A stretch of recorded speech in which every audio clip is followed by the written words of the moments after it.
এই অবস্থায় আমাদেরকে কিছু কথা বলা এবং নতুন একটি বাংলাদেশ গঠনের সুযোগ করে দিয়েছেন। হামদ এবং পরিশেষে প্রার্থনা, দোয়া এবং সালাতুল আমাদের রাসূল সাল্লাল্লাহু আলাইহি ওয়াসাল্লামের প্রতি, যিনি সাম্য, মানবিক মর্যাদা এবং ন্যায় বিচারের ভিত্তিতে একটি রাষ্ট্র গঠন করতে চেয়েছিলেন এবং পৃথিবীতে শান্তি প্রতিষ্ঠা করেছিলেন। আজকে জামায়াত ইসলামের উদ্যোগে শহীদদের নিয়ে ঐতিহাসিকভাবে যে আর্কাইভ এবং ডকুমেন্টারি থেকে শুরু করে দলিলপত্র প্রস্তুত করা হয়েছে, বাংলাদেশের জুলাই গণ অভ্যুত্থানে আমরা মনে করি ভবিষ্যতে আর কোনো সংকট সৃষ্টি হবে না সংখ্যা নিয়ে, তাদের দলিলপত্র নিয়ে। এবং যতদিন মানুষের হাতে এই বইপত্র থাকবে ততদিন মানুষের হৃদয়ে নাড়া দিয়ে যাবে শেখ হাসিনার অত্যাচারগুলো।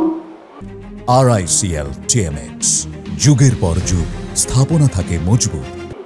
গত 16 বছরে শেখ হাসিনা মানুষের উপরে যে নিষ্পেষণ চালিয়েছিল, গণ অভ্যুত্থানে বাংলাদেশে যেই ধরনের ভয়াবহ আইয়ামে জাহিলিয়াত নেমে এসেছিল, জামায়াত ইসলামের আরো অনেকগুলো উদ্যোগ রয়েছে। আমরা দেখেছিলাম অতীত তাদের যে ডকুমেন্টারিগুলো রয়েছে, ইতিহাস ঐতিহ্যের যে দলিলাদি রয়েছে, কেয়ারটেকার সরকার থেকে শুরু করে ঐতিহাসিক প্রয়োজনে তাদের যে অনন্য সমাধানগুলো রয়েছে, বাংলাদেশের মানুষ ভবিষ্যতে দীর্ঘদিন ধরে সুফলতা ভোগ করবে। তাদেরকে অশেষ ধন্যবাদ। ভবিষ্যতে বাংলাদেশে যে কোনো বিপ্লব সংগ্রাম রাজপথে ঐক্যবদ্ধভাবে আমরা লড়াই করব। জাতীয় নাগরিক পার্টির পক্ষ থেকে আমি তাদেরকে বিশেষভাবে ধন্যবাদ জানাচ্ছি। দ্বিতীয়ত একটি কথা, গত 15 বছরে যখন মানুষকে আয়নাঘরে রাখা হয়েছিল, গুম করা হয়েছিল, খুন করা হয়েছিল, মুসলমানদের উপরে এখানে বড় একটি ম্যানুফ্যাকচারিং কনসেপ্ট উৎপাদন করা হয়েছিল। আস্তে আস্তে সবাইকে জঙ্গি বানানো হয়েছিল। ইসলাম নামে কোনো রাজনীতি চলবে না, ইসলাম নামে কিছু বলা যাবে না।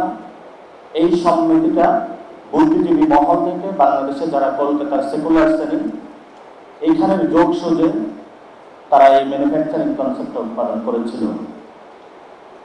এমন একটা পর্যায়ে এসেছিল, বিশ্ববিদ্যালয়ে যখন আমরা হলে ছিলাম এবং বাংলাদেশের আনাচে কোনাচে জামায়াত ইসলামী এবং ছাত্র শিবিরকে যদি কেউ প্রহার করত, রাতের আধারে নির্যাতন করত, কোনো মুসলমানকে ধরে নিয়ে যেত, মসজিদের ইমামকে যখন খুন করা হতো, এটা তারা বৈধ বানিয়ে নিয়েছিল।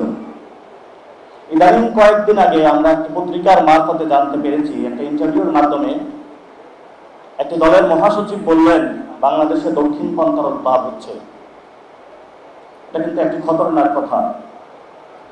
দক্ষিণ পন্থার যদি উদ্ভব হয়ে থাকে, বাংলাদেশের মানুষ যদি সিজদার মাধ্যমে খুনি ফেসিনাকে বিদায় করতে পারে, আপনাদের সমস্যা কোথায়? আমরা দেখতে পাচ্ছি একটি দল যখন জঙ্গিবাদের তকমা দিয়ে বাংলাদেশের মানুষকে নির্যাতন চালিয়েছিল, নতুনভাবে আবার কিভাবে দক্ষিণ পন্থা দেখিয়ে, জুজুর ভয় দেখিয়ে আবার মুসলমানদের উপর নির্যাতন চালাতে পারে, সেই ব্যবস্থা বর্তমানে আমরা দেখতে পাচ্ছি। ভবিষ্যতের পথরেখা তারা তৈরি করছে।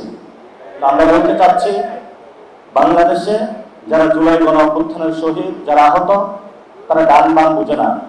আমরা পৃথিবীতে বাংলাদেশের উত্থান চাই। বাংলাদেশের মানুষ যেমন, বাংলাদেশের কৃষ্টি কালচার ভ্যালু যেমন থাকবে, সেভাবেই ভবিষ্যতে বাংলাদেশের উত্থান হবে। বাংলাদেশের উত্থান দক্ষিণ এশিয়া থেকে রুখে দাঁড়াতে পারবে না।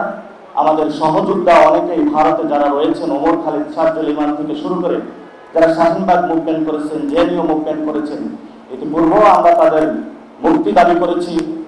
ভবিষ্যতে যে লড়াইটা হবে, সেই লড়াইয়ে আমরা মনে করি ভবিষ্যৎ বাংলাদেশের রাজনীতিতে চাঁদাবাজের বিরুদ্ধে, সন্ত্রাসের বিরুদ্ধে, টেন্ডারবাজের বিরুদ্ধে, এগুলোর মধ্যে যারা সচেতন ব্যক্তিবর্গ রয়েছেন, তাদের মধ্যে একটি ঐক্য সৃষ্টি হবে এবং রাজপথে তীব্র লড়াই হবে।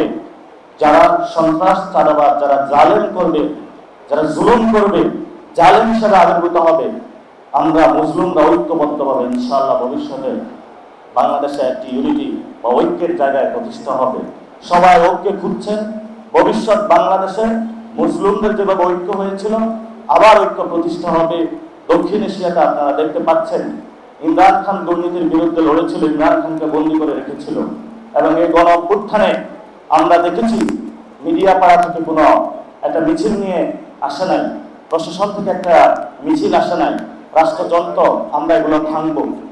আমরা এই পরিস্থিতির মধ্যে দিয়ে যাচ্ছি। আপনারা সে লড়াইয়ে থাকবেন।